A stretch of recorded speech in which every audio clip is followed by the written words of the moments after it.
정부가 이번 산불로 인해 피해를 입은 고성, 속초, 동해 등 도내 5개 지역을 특별 재난지역으로 선포했습니다.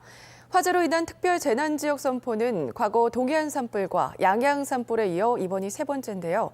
피해 주민들이 받을 수 있는 지원금은 어떤 것이 있는지, 문제점은 없는지 김아영 기자가 짚어봤습니다. 이번 산불로 인해 가장 걱정되는 부분이 바로 이재민들에 대한 지원 방안일 겁니다. 재산 피해는 계속 늘어 현재까지 주택 피해만 480여 건으로 집계되고 있습니다.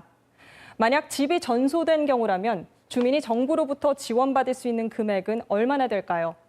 우선 정확한 금액은 이번 산불의 유형이 정해져야만 알 수 있습니다.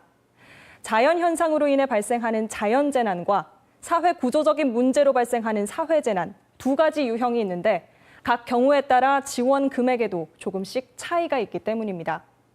만약 이번 산불이 사회재난으로 인정받게 되는 경우를 살펴보겠습니다. 집이 전소된 주민이라면 주거비 1,300만 원을 일시에 지급받게 되고 하루에 5만 원씩 최대 30일간 지원받을 수 있습니다.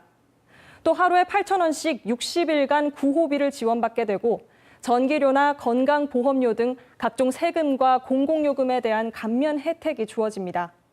만약 사망, 실종된 가족이 있거나 소득이 상실되는 등 특정 요건에 해당되면 구호금이나 생계비, 교육비도 지원받을 수 있습니다.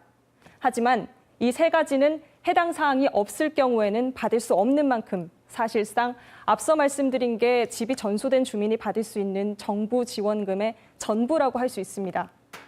특히 주택의 규모에 상관없이 동일하게 지원금이 지급된다는 점이 문제가 되고 있습니다. 피해 규모가 훨씬 크더라도 현행법상 같은 금액을 지원받을 수밖에 없는 겁니다. 이에 대해 정부 관계자는 정확한 피해 규모가 파악되면 추가 지원에 대한 논의도 할 예정이라고 밝혔습니다. 또 이번 산불이 기존의 자연재난이나 사회재난이 아닌 또 다른 재난으로 분류될 수 있는 만큼 지원 금액이 달라질 수 있다고 덧붙였습니다. 피해 주민이 생활안정 지원 등을 받으려면 특별재난지역으로 선포된 날부터 10일 이내에 피해 신고서를 작성해야 합니다. 신고서를 강원도에 제출하면 중앙재난피해합동조사단이 현장 실사를 통해 최종 지원 범위를 결정하게 됩니다. 지원 뉴스 김아영입니다.